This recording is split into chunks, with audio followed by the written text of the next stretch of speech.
Inside the pediatric psychiatric unit, Dr. Eliza Tennillious opened case number 3. It concerned a young patient named Dean and a series of claims that defied standard clinical categorization. Dean insisted his house was haunted. This wasn't a vague fear of the dark. He claimed to have physical contact with a full-body apparition that appeared during his waking hours. The child provided a consistent, chilling description of the entity. She was a young girl in a white gown, with long red hair on one side of her head, while the other side of her face was a map of severe, raw burn scars. Dean reported that she would simply sit on the edge of his antique bed and swing her legs. His reaction was the most unusual part of the file. He didn't feel a sense of dread, but rather a comforting familiarity, as if he knew the girl personally. The investigation took a turn when Dr. Tennillious interviewed Dean's father, Mark. It was revealed that Mark had been seeing this exact same burned girl, in the same white gown, sitting on the end of that same bed for years. When 2 generations report identical details of a specific grotesque trauma victim, the case moves beyond individual nightmare. Dr. Tennillious realized that to find the source of the girl on the bed, she had to look at the father's childhood. In the 1970s, Dean's father, Mark, was a 12-year-old boy. He spent every moment of his free time with his best friend, Stephen. At that time, children were often left to the streets, locked out of their homes until the streetlights came on.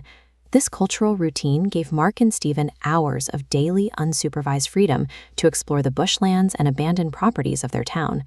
As dedicated Boy Scouts, the boys had been trained in survival skills and fire starting, giving them a dangerous level of confidence when handling flammable materials.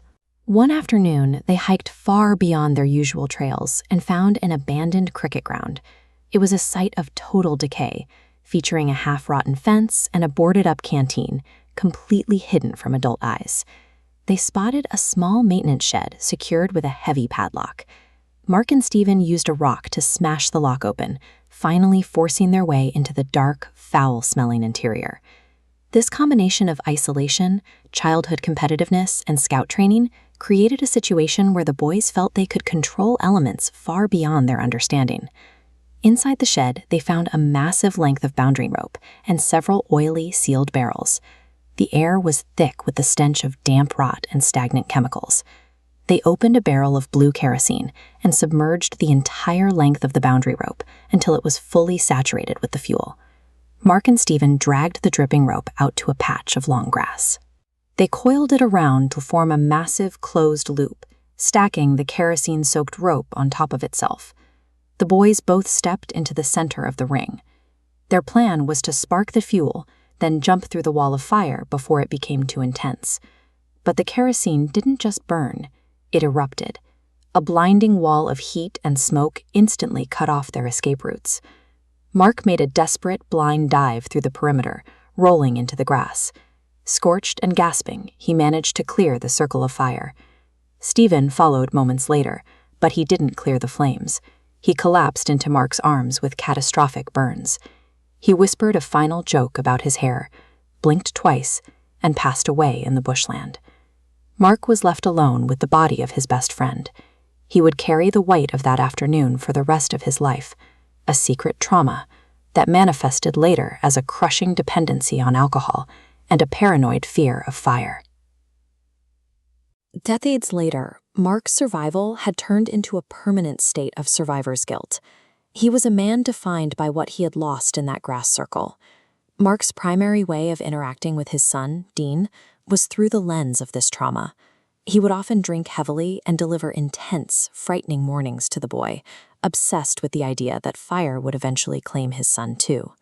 The household tension reached a breaking point when Mark bought a bargain antique bed for Dean's room, a physical object that seemed to anchor the family's shared anxiety.